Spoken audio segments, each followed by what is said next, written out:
President Trump spent his day in Philadelphia Thursday, where he delivered an address to congressional Republicans who were gathered there for their annual retreat. The president talked about a number of the executive actions he's signed so far on Obamacare, trade, and national security. He also maintained his campaign promise that, quote, the American people will not pay for the wall, referring to his plan to build a barrier along the Mexican border. This comes after Mexican President Enrique Pena Nieto canceled his meeting with Mr. Trump next week, reiterating his position that Mexico will not pay for the wall.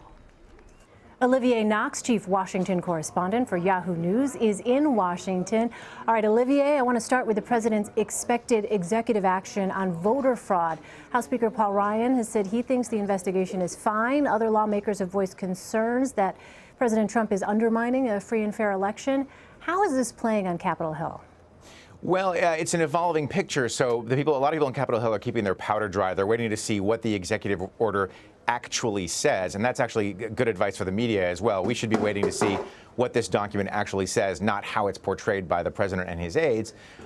If you've been watching this pretty closely, you've seen that President Trump's rhetoric on this has evolved a little bit. First, he told congressional leaders that 3 to 5 million people had voted illegally. Now what you hear more is, frankly, the more accurate picture, that there are something like 2 million people who are improperly registered. So people who moved and couldn't or forgot to get off their old registration list, people who've died and stayed on the lists. So now as you hear Donald Trump talk about this, you hear more about that. And that's not the same as voter fraud. They're not the same. The 3 to 5 million illegal votes is not supported by any evidence. It's in fact contradicted not only by every Secretary of State who runs elections, but also by Donald Trump's own legal team, who certified in a filing last year that, in fact, there was no evidence of fraud. All right, I want to ask you, Olivier, about foreign affairs here. On the heels of the Mexican president, Enrique Pena Nieto, canceling his meeting with President Trump, Mr. Trump spent part of his day at a Republican retreat in Philadelphia, where he said that he and President Pena Nieto agreed to cancel their meeting. So what now?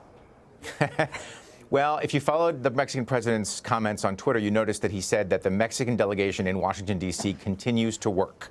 So this is not a break in relations. It is a bit of a slap, especially since the Mexican president announced this on Twitter. This was not the White House is working very hard to portray this as a mutual decision. I'm sure there's some element of truth to that, and yet the Mexican president came out and just said, like, I've informed the White House that I'm not coming. You know, this is going to be a difficult, complicated relationship going forward. Donald Trump has promised that Mexico will, in some way, shape, or form, pay for this border wall, barrier, fence, whatever it turns out to be. So it's going to be a difficult relationship. We've seen various announcements, about how the White House thinks it could get Mexico to pay for the wall. That's also getting complicated. Congress now says it's willing to appropriate something like $10 to $15 billion to build the wall and maybe get reimbursed later in some fashion by Mexico. This is another one of those things where early on in this administration, you got to take a deep breath and see what the actual ink on the actual paper says about this proposal. Yeah, really important to keep that in mind. All right, also on Thursday, Olivier, as you know, several top officials' departures at the State Department. So for people watching, turnover would seem normal, but does this extend beyond what is typically standard during every presidential turnover? A little bit. I mean, these are people in positions that are known as political positions. They are nominated by presidents. Some of these folks served under George W. Bush first and then under Barack Obama. I think it was having all six announce this at this, come down at the same time, you know, makes it seem more dramatic. But this is fairly common. You know, you don't keep ambassadors in their posts, much less the political appointees. And at the State Department headquarters, you'll see a fair amount of turnover. There seems to be a bit of an argument between whether they all quit in some symbolic show of opposition to Donald Trump, or they were all fired in some symbolic show of clearing house. I think the more logical middle ground is that, in fact, they were all asked to turn in their resignations effective January 20th, and now those resignations have come into force. Also, Olivier, President Trump spoke with Fox News, and I want to play a bit of his response on his coming Supreme Court nominee. Let's take a listen. Will it be from the list that you gave out during the campaign? The answer is yes. Will it be an originalist? I don't want to say that. You're going to see on Thursday. Have you made your decision? I have made my decision pretty much in my mind, yes. Next I mean, question. it's subject to change at the last moment, but I think this will be a great choice. All right, Olivier, considering what you just heard there, what are you expecting from President Trump's pick? Well, I don't know. Apparently, it could be subject to change at the last moment. Right.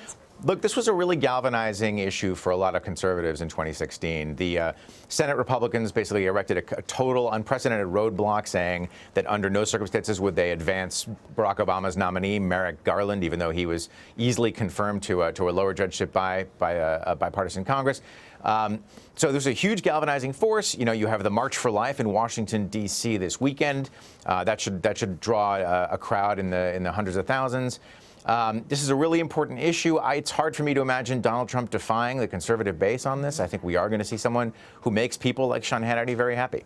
Yeah. All right. Olivier Knox in Washington for us. Olivier, great to see you. Thanks so much. Always a pleasure, Elaine.